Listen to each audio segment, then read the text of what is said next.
Hello and welcome back to Hal Tech TV. Today we are doing the video review on the BitFenix Prodigy. Now I'm very aware that this is going to be a very late video review on this particular case, not only because we got it in quite a while after the release of this particular case, but also because it's been around 2 months since we got the system, the case in ourselves.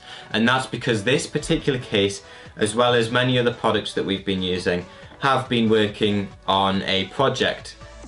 Well, those themselves haven't been working on a project, but we've been working on a project with these, and quite a few projects actually. So you will see the BitFenix Prodigy coming up in quite a few upcoming videos and articles. But yeah, we're finally getting around to doing the video review on both the BitFenix Prodigy and the BitFenix Ronin, which will be coming up right after this particular review. We have produced written reviews on both these cases, so if you do want to check out the written review on the BitFenix Prodigy, the link for that will be down below, as well as the unboxing video that we've done.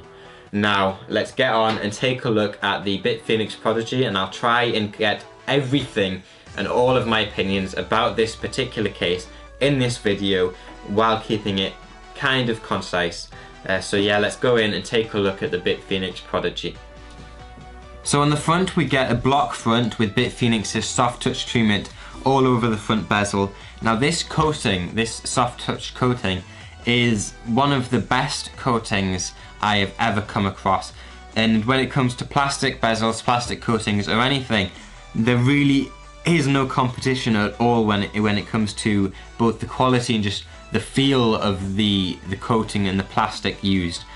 So, you know, unless you're going with an all-metal case, this is really the way to go, getting a case with the soft touch treatment, essentially a BitFenix case.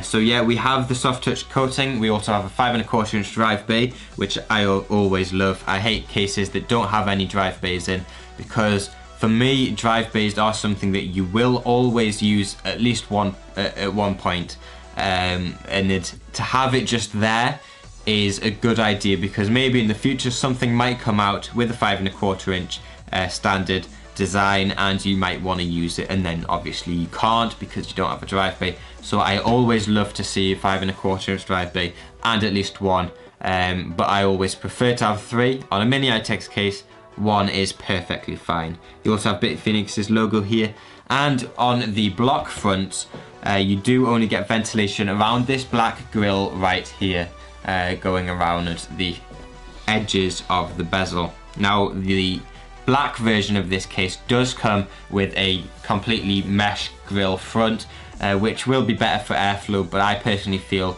that aesthetically speaking and just overall design wise, the block front is a lot nicer. Now before we move around to the top, which I will want to get a better angle on, I'll just go around the sides and the back of this particular case and maybe the bottom. So on the left side panel, you do get a grille, which is a circular grille rather than hexagonal, and this is better looking than a hexagonal grille, but it doesn't perform as well. And what BitFenix have done is they have interchanged hexagonal and circular grills around this case, depending on what's more important, looks or performance. So on the side we have a circular grille, which is going to take care of any sort of cooler that you're going to be using on an expansion card, whether it be a blower style or just standard fans, as it goes essentially the whole length of the case. You can buy a windowed side panel if you want to replace this. Now moving around to the back, this is where you will find the hexagonal grills that I was talking about, where looks aren't as important and hexagonal grills are performance orientated. So you have a 120mm/140 space right here with a 120mm Spectre fan already installed. You can install a cooler, a CPU cooler, liquid cooler radiator onto this particular portion of the case, but that will in most cases block you from using a top mounted radiator, as we will see further in the video. Now other than this, you do get 2 PCI expansion slots, as well as your IO shield plate area and your power supply mounting area. Now the power supply mounting area is a it's a good design, because essentially what you do is you remove 4 screws, mount a bracket to your power supply, and then slide your power supply in, and this is going to make it a whole lot easier mounting your power supply into the system, rather than trying to slide it in through the side. Now, in fact, there's 2 things I want to talk about before I move on. The screw section right here is designed because there's kind of a hole where they've had to punch out for the expansion slot, and they filled this in with what essentially is kind of a clamp design, so if you want to use it toollessly you can do. But the way the screws are located, this one being too close above this one, means that you will have to remove this top screw if you want to remove the screw for the second expansion slot, which is a bit of a nuisance, but it's not a big deal in the long run. Now, again, the last thing I wanted to talk about before we move on is these thumb screws. They are plastic on the outside with obviously a metal center, and I've never come across any screws that are better than these ones. Now they are plastic, so they might not last as long as completely metal screws, but in terms of actually being able to use them as thumb screws, they perform a hell of a lot better than anything else that you will find. Moving around to the right side panel, we do have a bit of an interesting design here with our power button, reset button, two audio jacks, and 2 USB 3 ports, as well as obviously your activity LEDs. Now, these are clicky buttons, as we see quite often in Mini-ITX cases. I don't know why, it just seems to be quite popular with Mini-ITX cases. But these 2 USB 3 ports right here are kind of half ports. They're not the full depth ports, they only go about halfway, which will mean that you don't really want to connect any heavy USB devices into this case. I'd prefer to use something like an extender cable, an extension cable, and then plugging your heavy devices in, rather than plugging them directly into the side panel. And because of that, it might just be better for you to plug the extension cable into the back of your motherboard. So not kind of the best expansion USB ports, but it's better than having nothing. So let's change up the angle and we shall have a look at the top, which I particularly love. So up top we find BitFenix's Cyberflex handles, which is exactly the same as the Cyberflex feet that you find on the bottom. Now, I wouldn't actually call these handles because I noticed that when I was carrying them, it was actually quite painful to use them, and that's because the edges around here are really sharp, and I noticed that I tended to stop using them and I started to carry the case from the bottom, making them a bit pointless being there. But as they do look good, I'm not going to complain about them being there, but I just wouldn't call them handles, as I didn't use them as that. Other than that, we find a large grill here, which is kind of a 3-layer grill. So on the bottom we find a dust filter, and then in the middle we find this plastic hexagonal grill kind of thing, and then we find a metal circular grill up on top of that, and I think those two work really well together. Now, to remove this grill, you do have a lock at the back, and then from there you can push it up and out of its location in the top. Now, once you've removed that, you will notice that there's 2 120mm mounting holes, which you can use for a dual 240mm radiator.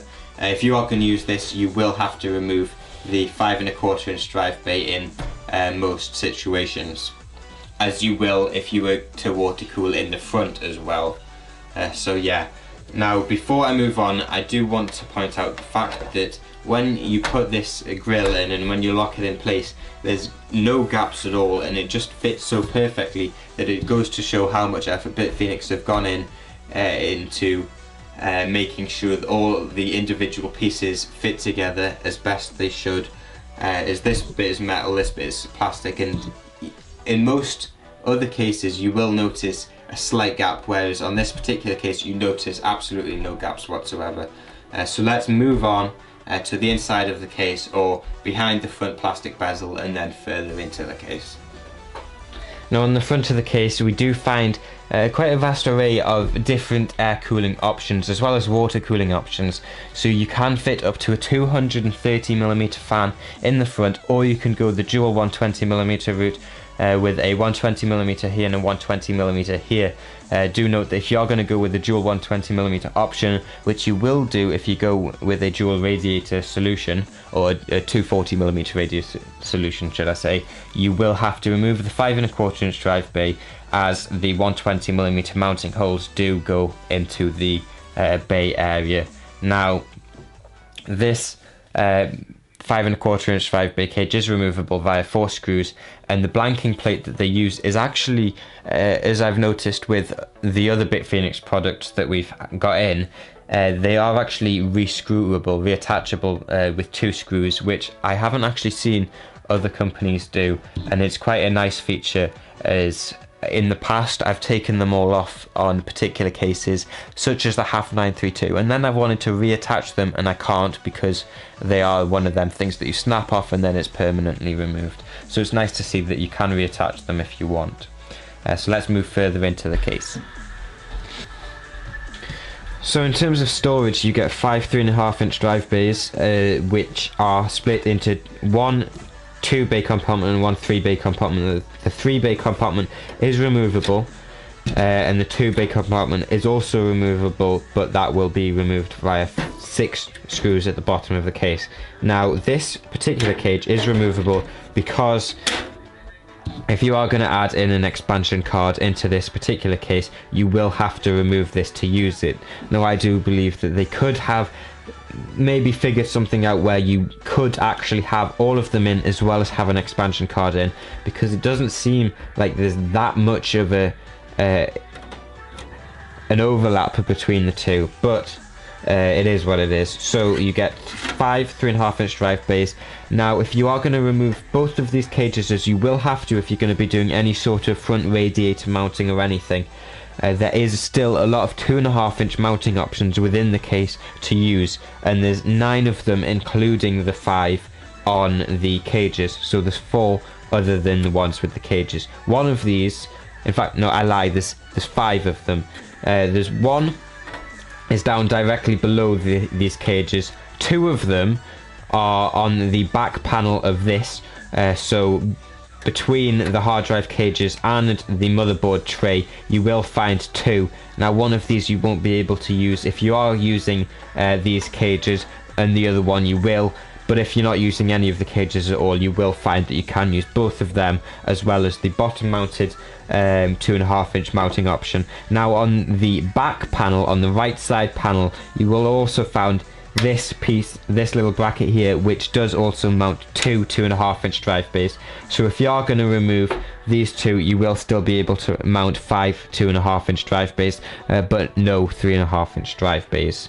Now let's move on to the rest of the case. So cable management, power supply mounting, and your side panel I/O.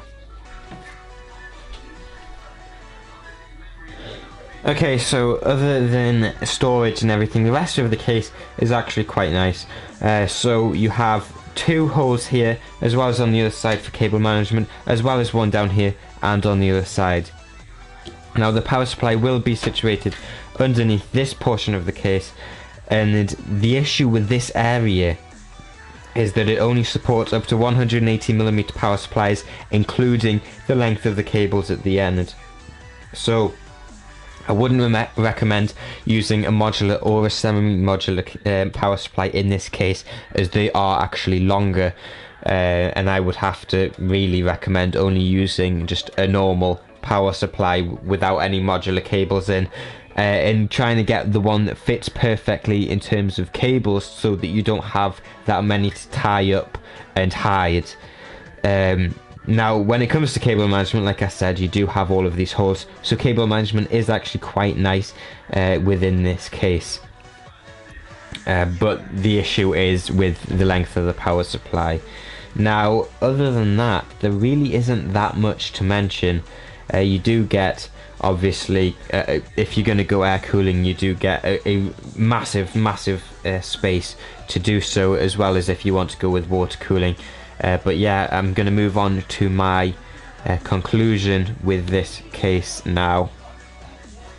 So when it comes to my experience with the BitFenix Prodigy, when it came out I was very, I was skeptical about the product, because being a Mini-ITX case, they're all really about being small. That's what the whole form factor's around being based all about, and this particular case just goes in the opposite direction of what the Mini-ITX form factor is all about. Because it's as big as a Micro ATX case. In fact, they have a Micro ATX version of this case because of that. And for me, that was kind of, it made me dislike the case for some reason. Now, having an experience with the case now, having used the case, I can say that my personal opinion on it's completely changed.